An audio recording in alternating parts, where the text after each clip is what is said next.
Welcome to the Kop TV, the voice of football's most famous stand.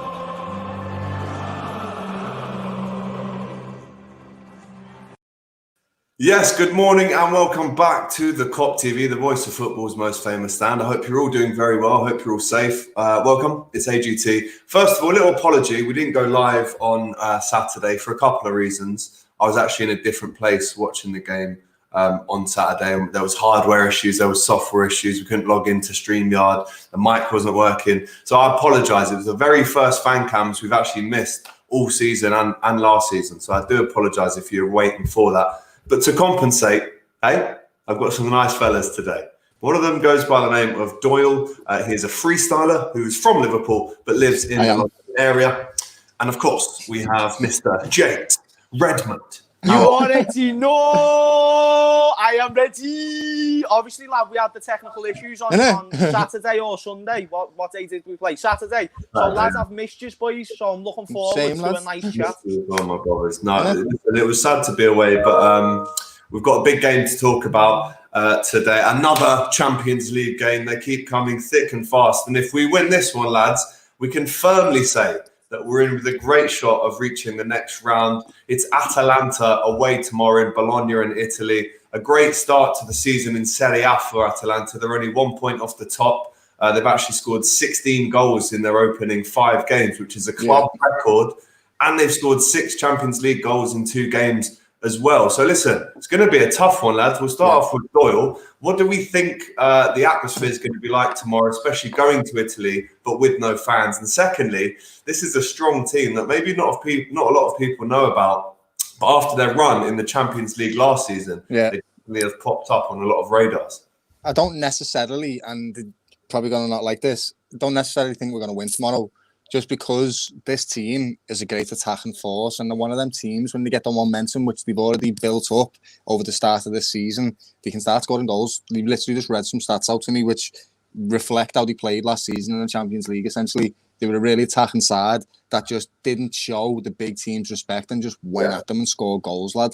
And that's what they're going to do against Liverpool. They're going to go at them and they will score goals. So it just depends, really, if the boys are on it, if they're going to be scoring or not, because they're going to have to outscore Atalanta. That's the way I'm going to see this game. It's not going to be one of them games where we're going to keep a clean sheet. Definitely not. They have got good attacking prowess. So, see how Mo Salah, Mane, Jota and Bobby are. Is Thiago... Right, I need to see Thiago. I need to see him on the pitch, lads. Klopp has just had a press conference. I haven't had a chance to look at it yet. Is there any news on Thiago? Because that's what I want to know. I want to know if anyone's seen that. This is a game changer. If Thiago plays, it influences a lot of things going into the game. Whereas if Thiago doesn't play, that most likely means we're going to see like a James Milner. Let me explain. Because in the Champions League, that looks like the approach that Klopp is taking. Now, we could go with his strongest midfield, but you've got to also take into consideration Klopp keeps in mind that, you've got to keep rotating the squads and stuff like that. So I'm interested to see the situation there. And Naby Keita as well. Yeah, a little report for you, lads. Breaking news from Klopp's press conference. He confirms that Joel Matip and Naby Keita are back for the Atalanta trip. But that's great news. Still out. Okay, Thiago's not ideal, but that's great news. Before we take the big bad thing, that's Thiago being out. Keita and Joel Matip is huge, boys. Let's just take that because Nat Phillips, who had a great performance, and I made a big stinker in my preview this morning on my channel. I said in my prediction, I said Nat Phillips is going to start, not realising or not remembering that he's not a part of the Champions League squad. So that would have been a big issue. Now, but he's not though. But I knew that anyway. But do you know them things where you just forget it? He's just had a great performance against West Ham, and it's just like it happens, lad. But I've realised, now that Joel Matip's back, that's huge because we don't have to start Reece Williams. Again, I thought pre-West Ham that Reece Williams was going to play that day. I even come up with this big solution. I've done it with yous that it was going to be fine if Reece Williams plays, but now I do want to see Matip back in that team. Yeah, I know just pulled out that, lads. I know he's made out of sticks, and I know that we need to try and keep him fit. But be all and end all is for this game alone, I don't think he should be going with a Reece Williams. He does need to play. You're right. Yeah, lads. Yeah, it looks like we'll come back into the team. Let's go through a couple of comments. And Dicko, good afternoon, lads. Hope you're well. He keeps asking me for Liam Gallagher updates, this guy, every single day. Nothing to update you on, and it seems like you're a big Liam Gallagher fan, though, so trust me, if I see him walking past, I'll definitely let you know. He makes a great point, though, and here says, let's talk about the gobshite slamming Salah, yet not a word on Kane. We'll get back into the Atalanta chat quickly, but let's just touch on this very, very short. We all know the reason for this, lads. It's racism, lad. It's simple, lads. It's a joke, lads. You can't say one is doing the other and the other is doing the other. It doesn't work like that, lads. Salah got booted, he got kicked, so he went down, lads. Anywhere else on the pitch, that is a foul, by the way, and probably a yellow card. Listen, I'm not being funny, and boys, I just want to jump in a minute. I'm not being funny. What I've seen being given is fucking offsides and fouls and this, that, and the other. That's a foul to me. Lads, I don't give a fuck. Do you think I care? And also, why are we?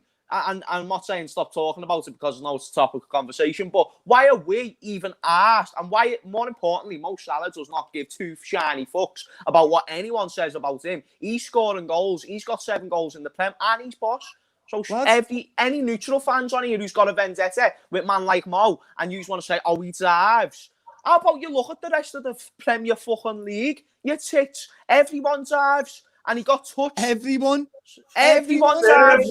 That's what they're told to do. If you get touched in the box, exactly. If you don't dive, you get told off nowadays. So I agree with that, lad. And the players like Salah as well. If you watch him playing footy, and we watch him week in, week out, he gets booted 24/7 all the time. He's getting ragged, stepped on, and all kinds of shit. And listen, so when he gets his chance to get his revenge on that lad, he takes it. Don't jump in on him, innit? Simple as that, lad. And talking about Harry Kane, don't even get me started on that tit. He's a great footballer. He's shown a lot of promise this season, but people are right. He doesn't get the stick. But again, I reiterate the point that I said before. Don't give a fuck, because Mo Salah is one of the best players in world football as well. What makes me laugh about it, lads?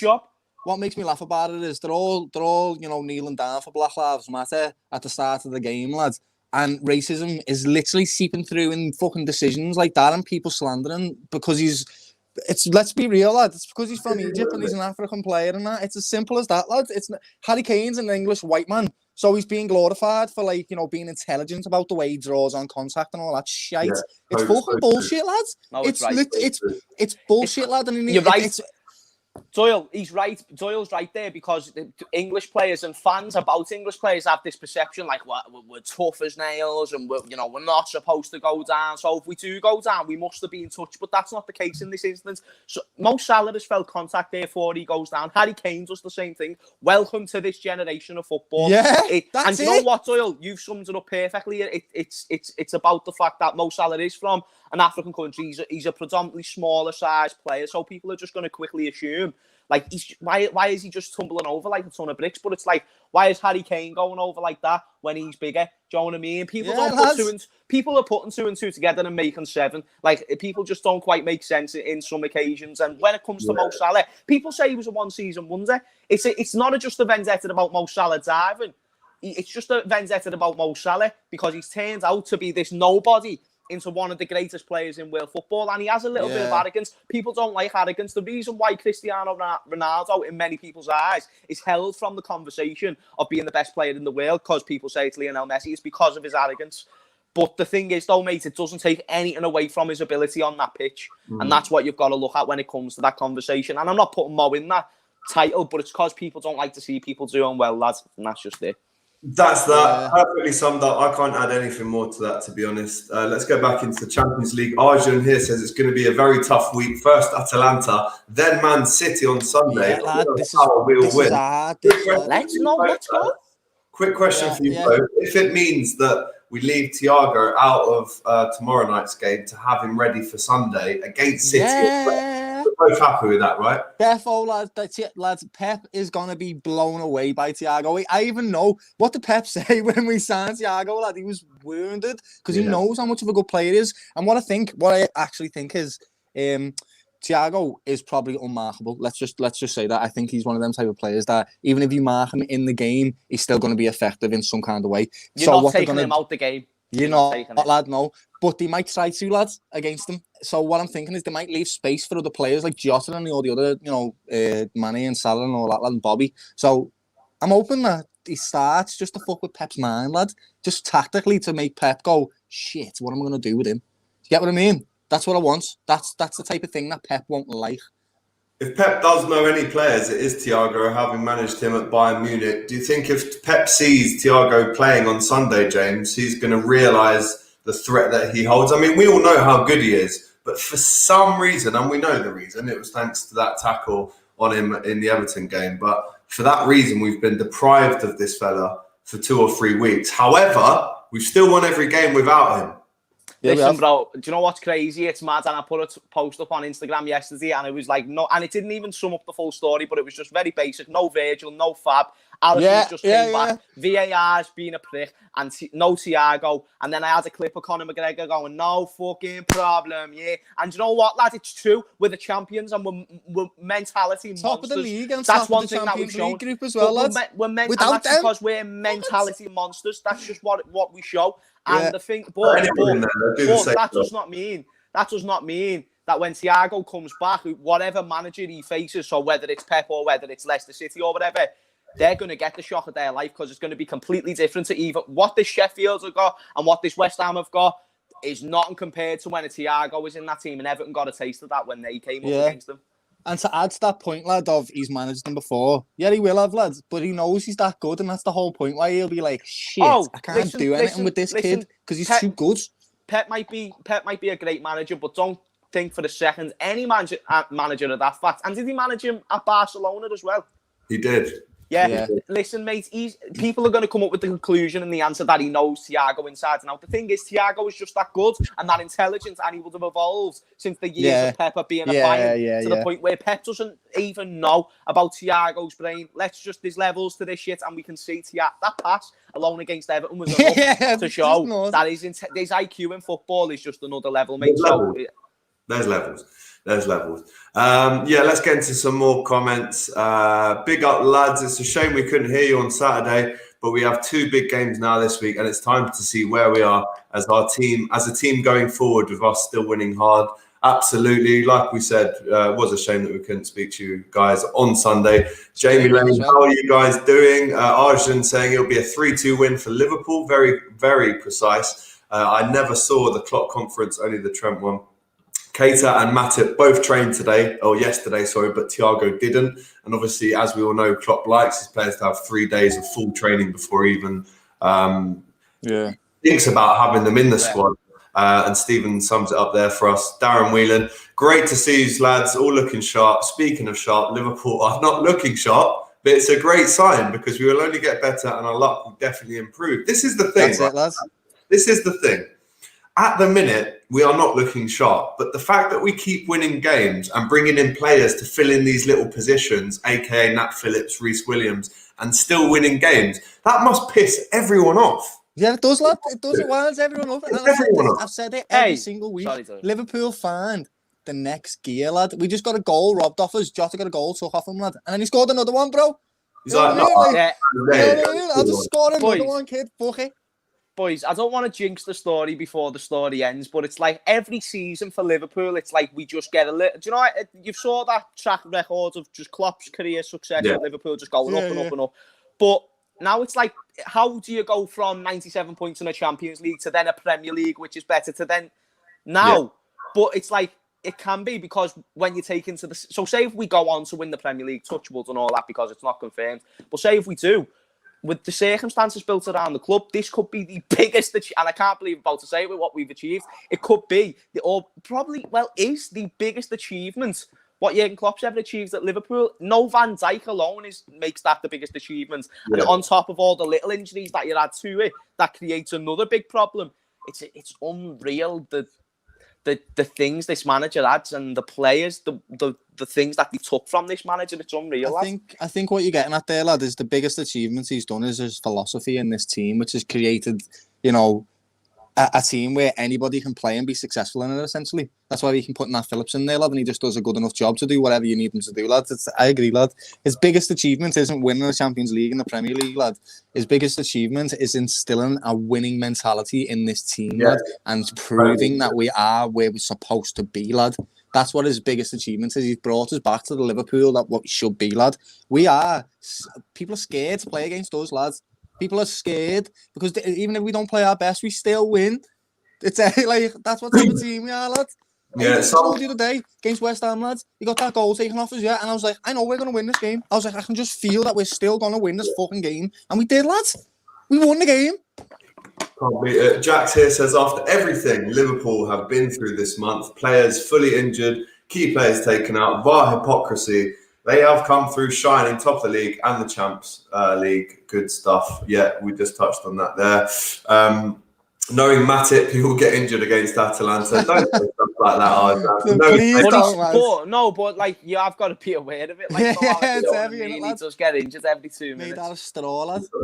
Top of the league, both leagues is incredible, lads. Let it all sink in and watch us get to the top gear just in time for the overload schedule. Ever since Philip started against Everton back in January, I had a feeling he would be a good backup to centre-back, and he was man of the match on Saturday. It wouldn't surprise me if he starts against City. I think that game we can probably expect to see Gomez and Matip back, hoping that Gomez and Matip both get through the game tomorrow night out in Italy. Eugene makes a good point. If he is fit enough to play tomorrow, can we really trust that he won't be injured for the City game? Like James said, it's something you have to be aware of. But, I mean, if he does get injured again, I mean, I personally think we all need to get a new centre-back in January anyway. He's not going to get... Like he's going to come on the pitch and just go, oh, me leg. We might do. I'm sweet with Nat Phillips. Really? Yeah, tomorrow I'm sweet. Let me tell you something, boys. Hey, listen, yeah. Like, I don't like to just throw things out there, but Nat Phillips is good, you know. And like, I don't just mean like he should go football. He's good, you know, boys. Like, he's on it. Like, he's experienced. He looks like a man ahead of his years. And even though he's the same age as Gomez, with the level of experience, he's much behind. So it's just like, he's got attributes there, and even though he's shown one area of his game which is great, which is heading the ball away when they're trying to put the balls into a tall striker, we still haven't saw a great point by Arjun, I think it was before, about the Everton game. Like, people probably underestimate and just think it's a little one-off, but we won that game 1-0, kept a clean sheet because of was it 1-0? Yeah, 1-0. Yeah. Which because of what was a great performance by Nat Phillips. So it's a good point. And against Man City, I'd be happy with Nat Phillips starting. He is a good player, lad. He looks like he knows what he's capable of, and he knows what his game is, lad. He doesn't push himself where he shouldn't be, lad. He doesn't put himself in positions where he wouldn't like to be comfortable and that type of thing. Yeah. I think in the game he played exactly in his comfort zone where he should be, lad, and that's why he played well, if that makes sense. He's a good little player. Very good little player. Air Phillips, they're calling him already. He's sound. First team material, says David. Matip gets injured making a brew, says Ant. But AJ here says, let's not overrate Nat Phillips, lads. He's nearly 24 and only has one Premier League start. Yeah, that's what I'm saying. It's difficult for him to get into the team 2 years ago, maybe even 3 years ago, when the likes of Van Dijk, Lovren was playing a lot, Gomez was playing. He's gone out on loan at Stuttgart, got them back up into the Bundesliga, was supposed to be going to Swansea on the last day of the transfer window, has stayed, very much like Shaqiri, is looking to build on that. Why is he 24 and he only has one Premier League start, James? I'll answer that because it's not even just because we have Gomez. It's actually not even to do with that. You've got to just take into consideration some players do develop and blossom more later on in their career. Let's look at a Connor Cody, for example, who's done so well with Wolves, and now we're saying we take a Connor Cody. There's so many players that have came later on in the latest. Ian Wright, 22. But exactly, but even just the centre-back comparison with Connor Cody, it's just like, mate, these players do start to show more at later stages. Now we take Connor Cody, so we've got a Nat Phillips. I'm not saying don't get a centre-back, but I hope that weren't what it came across as, but what I'm just trying to offer to you is that Nat Phillips is good enough to play as a fourth choice. He's probably not much worse than Lovren, realistically, if you're going to put it in that perspective. So, I don't know. I think the difference with Nat Phillips and the younger players is nowadays centre-backs need to be more technical. That's why Virgil van Dijk is held as the best defender in the world, because not only is he good at his defensive job, but he's very technically good as well. So what that brings is players like Joe Gomez, when from a very young age, he was a great technical player. He didn't necessarily have all the physicality, but he was great technically, and that's why he played defensively in the right back position and the centre back position. So I feel like the difference between Gomez and Nat Phillips, Williams, what's his name again? Williams? Yeah. Nat Phillips. Is Williams, sorry. Is his ability, mate, his ability on the ball. So he's great in the air, and he's a great stereotypical defender. That's what you want, lad. You want someone that's steady, and that's exactly why we should keep him in the team, lad, to have him as like third choice or something. But he's not a technical footballer. That's why he hasn't been starting for Liverpool. That's why he didn't get the interest from the manager and stuff like that, because he's not a technical footballer, and that's the way Liverpool play. With technical football players, every single player on that team can dribble the ball, pass the ball, defend the ball. They can do everything. There's nothing they can't do. And I think that's what Nat Phillips needs to do now is work on his technical ability, and then we can start, like, you know, maybe introduce him into the team and stuff. Yeah, I think just looking ahead to tomorrow's game again, Nat Phillips isn't actually in the Champions League squad. He was included in the Champions League squad. So I actually think, I mean, we'll do a lineup prediction very shortly, but I do think Reece Williams could come back in, knowing that Matip's only been training for a day or two. There's a question here from AJ. Would you take a point versus City right now? I wouldn't. I think we can go there and take all 3 points. The thing is, we're Liverpool now, and even when we play bad, lads, you still want to win, don't you, lads? Because we're Liverpool, and that's what we do. We still win. So, I want to see us win against City, lad. It's City. I want to see us win, and we can beat City. We know they can beat us as well, but we can beat this team if we get in their heads and that. We can beat these. So, I want to win, lads. I mean, a draw is a draw. In this era of this Liverpool team, I never take a point before the game. Yeah, innit, lads, innit? This doesn't, like, this team just doesn't like you, lad. They're too good. I never take a point before the game. But I'd rather. I like that. And you know what, mate? That. It's like even if we go on to lose, I wouldn't regret that decision, because I know lads, we could have won that game. We could have. As long as we go at the game, because if we go at it, lad, we win it. That's just the way we. That's as simple as that, lad. So as long as we go at it and don't go for a draw, then I'm happy with whatever happens. Jax here says, I've been enjoying trolling Bluno streams this weekend, having a bit of banter with the scruffy Lonsdale winning, no trophies in view, cabinet empty tramps. Jesus. Bloody hell. I mean, Everton back to normal then, losing at the weekend. I know, it's like we were all there for a minute, like, whoa, what's going on here? Like, what's going on here? What's going on? And then it's like, now they're falling. Now they're falling off the track. There we go. There we go. Hey, now back to normal. Everton conceded at the exact same time. Danny Ings.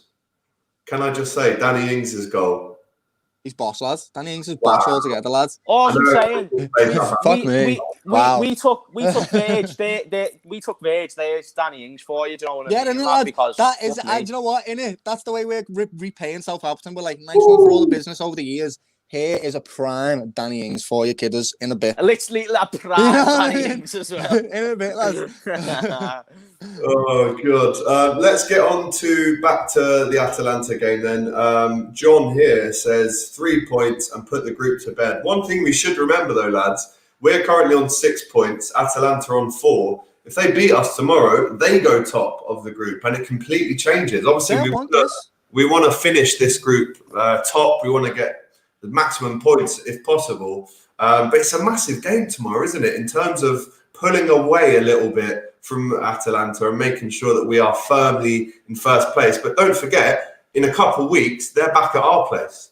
Yeah, exactly. Yeah. So it's like the thing about this game, people typically say if you win all your home games in the Champions League and hypothetically lose all the others, you still go through. So if we win this game, we've not only won the equivalent of our 3 home games, we've won our first 3 games, but 2 of them games was away from home, where we've typically struggled in the past in the Champions League, against the 2 toughest sides in the Champions League that we've got in our group stage. So realistically, if we win today, I'm confident that we go through, and that's just forgetting that we're probably going to win another game or 2 in this group stage, possibly all 3 of them. Yeah. So I think it's a big game, and we've got to win. Honestly, mate, right now, I feel like Liverpool are in this very weird underdog mode, even though we're still top of our groups. It's just like, with these injuries, we've just got setback after setback, and we've still got this pressure going into every game. So it's just like, I feel like every game is a must-win, and since that Aston Villa game, it's just been this weird thing. Like today is a must-win, 3 points, but it's like more so than usual. So like now when it gets to this game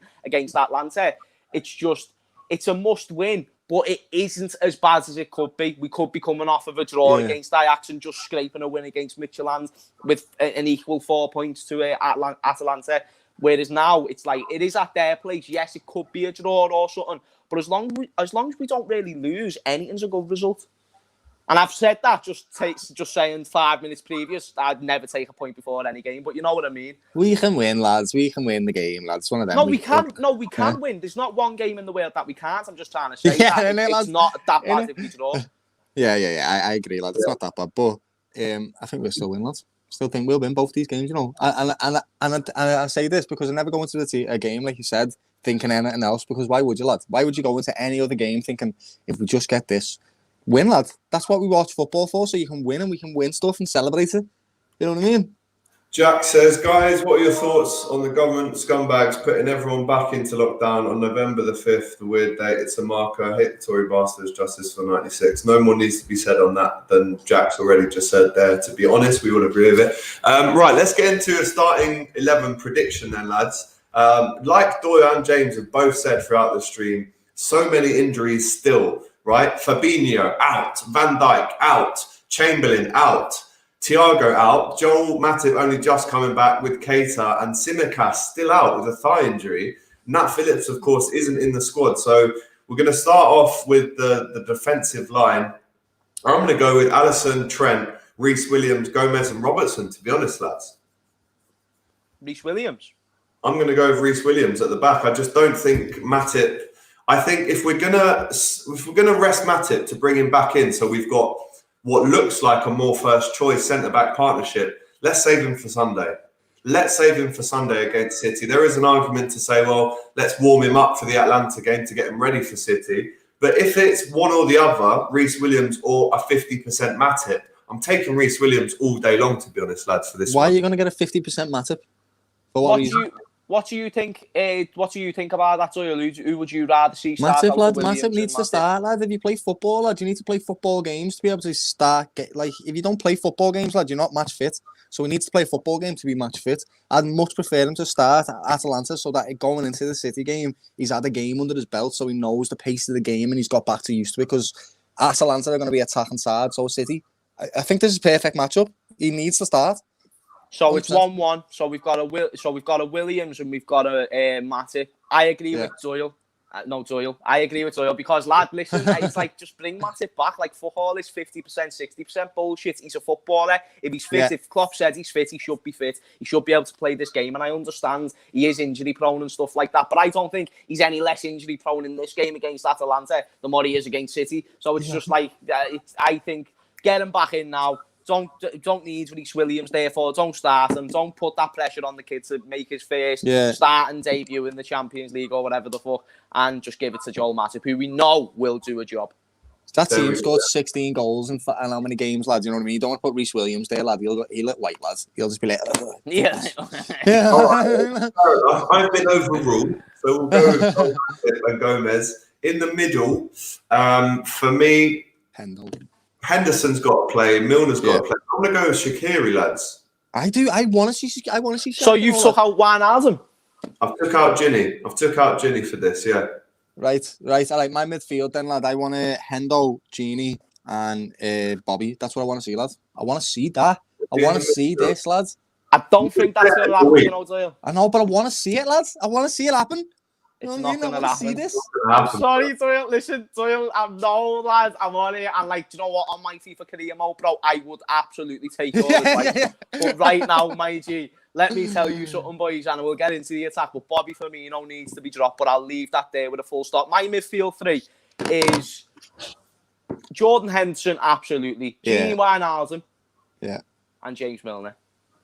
James Milner? No, but that's what I think will start. However, if I could choose Milner off, Shaqiri on, 100%. Where though? In the sense of that mid? Like right centre mid to Gini, and then Henderson can be in the six. Or I wouldn't. Yeah, but no, because listen to me, because with the three, because Henderson will do the defensive work. Gini will do the box-to-box work that he usually does, as well as Henderson. Then you've got Shaqiri. As long as he does his track and back work, that's a good system. It works. You say he doesn't. You say he doesn't, but he needs to. And in this game, I he's know. put in the I midfield. know. And you I say agree with that, lad. I have saw track and back from Shaq before, so I don't think it's fair to say like he doesn't track back full stop. He does track back occasionally. He can get lazy, but I feel like in a game like this, where Heinz playing next to Jordan fucking Henderson, he's not playing around Minamino. He's not playing around Curtis Jones. He's playing around Jordan Henderson. So if you put him in that midfield, trust me when I tell you, Doyle, he will track back. I think not at centre mid. I think you need to put him on attacking mid. So you have Gini and Hendo behind him, and then it's all the same. You can play him, Cam, but I mean, how he'll be set out on the line up on the starting 11 will be DM. I'd much prefer him in camp because it gives him less responsibility to get back. Shaq is a great player in the last third of the pitch. That's where he thrives in that part, lad. That's why he does all them. So you keep him a bit more forward then? Yeah, that's what I want to do, lad. He does them through balls and he does crosses and he does shots. That's his place. That's his place on the pitch. He's not a great tackler. He's not a great workhorse. He's not that. He's a creative player. So if you're creative, the way I see it is you put him in the pocket of space, which is behind all the attackers, not just in a midfield position. Because if you put him in a midfield position, you're asking him to do things that he's not really good at. No, if that makes sense. Doyle, you've got to. The way that the lineup will set out is a 4-3-3. I agree with you. He should play more offensive, and that's what he will do. If he starts in the midfield, he will play on the sheet as a centre mid, but he will play in the game more as a camp. He needs to. Yeah, he needs to, like, because he's effective as fuck. And I've seen the last two games that he's played there or played up at the top of the pitch. He's been boss, lad. Actually, it's been nice to watch him. Absolutely. So can we all agree then, combined, we'll go with Henderson, Gini and Shaq? Yeah, I'd like that. Attacking mid. Man. You agree? Yeah. All right, cool. And then up front, I'm going to go with Jota, Mane and Salah. Yeah. Yeah, man, I'm with Alex. Yeah, Bobby needs to be dropped. Bobby needs to be dropped, boys. And listen, it's nothing to do with the player himself. We know what he can do when he turns up. At the end of the day, boys, he hasn't been turning up. And you can say it's due to the fact he's playing in the number 9. You can say it's a number 10. We're not going to the 4-2-3-1 from the looks of it. So it looks like we're sticking with the 4-3-3. I don't think he's going to get it. I think Jota is also basically pushing it so much to the point where he's pushing Bobby out of that team. Yeah, like if Jota weren't delivering to the point where he is now, then we'd probably have to stick with Firmino and say, let's get someone in January or let's get someone in the summer. But because we've got Jota, it's like, no, we've got someone who can score goals. Let's put Salah in the 9 who we know can still get goals there. And then let's put Jota on the right or the left and not put Mane wherever. That's heavy. And the fact that we've all agreed, and bear in mind, a lot of my YouTube comments, I don't know about yours, Alex, but they're saying the same thing. Get Bobby out the team, even if it's just for a few games, just to give him a wake-up call. Yeah, because Jota's, you can't deny that Jota's he scored every game, lad. Come on, and scored the winning goal. Well, 3 goals in his first 3 home games. 3 goals in his first 3 home games since Luis Garcia. And also, Jota is the first player since Robbie Keane to score in his first 2 Champions League games for Liverpool. There's another little fact for you, boys. Robbie Keane, yeah. Didn't work out well for him, though, did it? A lot of comments. Sorry, there was a bit of a lag with the comments. I've just got loads of comments coming in. James uses his hands to more success than Donald Trump. That's ridiculous. That is ridiculous. Jota and Shaq are hot now. Let Bobby rest. Bobby just a little rest. Absolutely. Yeah. Boom, shakalak. Love Jota as well. And Arsene said he would give Gini a break for the game so he's ready for City as well. I mean, absolutely, we can all agree that tomorrow is going to be a very tough game away in Italy. The last time we played away in Italy in the Champions League, of course, we lost to Napoli last season. And the season before that, I think. So time to actually get a W coming away from Italy. We did it in Holland very recently. And the team we're going for is Alisson. We're going for Trent, Gomez and Matip with Robertson. We're going with Shaq, Hendo and Gini in the midfield with Jota, Mane and Salah up top as well. Before we actually got onto the stream today, Doyle did send me this picture of what he would look like as a girl. So let us know what you think. There it is. There's Doyle on the left, looking very nice. And then there's the girl on the right as well. I mean, there's not much I can say on this, but I mean, you're not ugly, Doyle. Put it that way. You're not an ugly bird.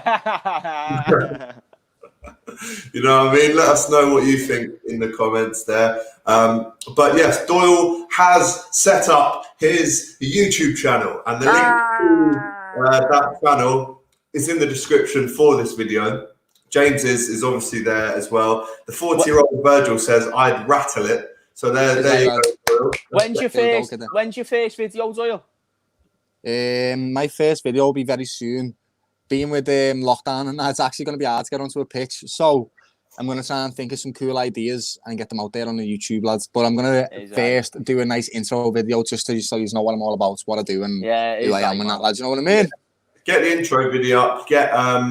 I mean, you don't always have to have pictures to film as well, bro. Just film. Just crack on and start filming thoughts. But that's the thing with freestyle, lads. In the description, I know you guys have been wanting Doyle to David says, damn, Doyle, you're hot. I know you guys have been wanting Doyle to start up his channel. So there you go. Jack says it looks nothing like you. Probably good. Pooch Mount says, about time, Doyle. Matthew Kelly, man like James. Nice, yeah, Doyle. Great. And obviously James's YouTube channel, almost at 15K. I've got to say, fucking hell, a round of applause for the lad there. Because when we first started hanging out in the summer, James, like July, August time, I mean, you were probably on, well, you definitely weren't anywhere near 15K, bro. So yeah, it was about like 5. Yeah. So the work rate is crazy, bro. Jamie Lane just subscribed. Yeah, and if you haven't, I mean, obviously subscribe to these two, 100%. Let's get this right if I can. Oh. It's mad, isn't it, when you're trying to do that dynamic? All I have to do is that. I just have to go bam.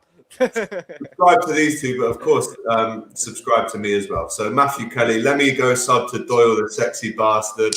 Let's go to Redmond TV. There's just a lot of love, and there's a lot of yeah, it's just love, isn't it? We all want each other to do well, don't we? So please subscribe to everyone here and have a nice. So yeah, we are playing Atalanta in the Champions League, looking for a win. To get 9 points to pretty much round off the group, and then we can bring in maybe the younger lads towards the latter stages of the group. You've got our match preview. We've got a lineup prediction. Let me quickly get a score prediction from all three of us. I'm going to go with 2-0 Liverpool. I'm going to go with 2-2. 2-2. Okay. Yeah. What are we feeling, brother? So this. Oh, there's a 3 there. There's a 3 trying to pop out. 3. 3. 3-2. Oh, indecisive. 3-2. But you know what though? I hope it's not, because my heart can't take no more of them type of games. Yeah. Oh yeah, lad, fuck that. Honestly, I'm trying to make 20 here, boys. You know what I mean? Like, yeah, I hear that. He says Zapata is their deadly man. He's the one that scored a lot of goals this season. They've also got another fellow who scored 2 in the first 12 minutes yesterday. Muriel, I think. Mate, listen, Luis Muriel, he's got 4 goal contributions he's got 5 goal contributions in 4 games. He's got 2 goals, 2 assists, and mate, he's just looking unreal. Like, he's looking brilliant. But he's coming off the bench a lot. Other big threats in their team as well. You've got Ilicic, who's usually a threat, but this season hasn't done much. But then you've got other players like Alejandro Gomez. Unreal, mate. 6 goal contributions in 6 games for them. So they're players like, whether it's Reece Williams or Joel Matip, we're going to have to watch out for. 100%. James said on his video 3-2. So yeah, 3-2 here as well. Jota has the Fernando freckles and eyes. Yeah, okay, cool. So yeah, there's our score predictions as well. And yes, we are looking forward to this one tomorrow night out in Italy. Of course, fan cam straight after full time, where you're going to be seeing the sexy Doyle and the sexy James there as well. Yes, I'm going to go with Matthew here, 3-2. I've gone with 2-0. I do think we'll get a clean sheet. And if we do, what a statement that is. But yes, until then, lads, thank you very much for coming on. Like I said, subscribe to the lads in the description, and we'll see you both again tomorrow. Take care. See you later.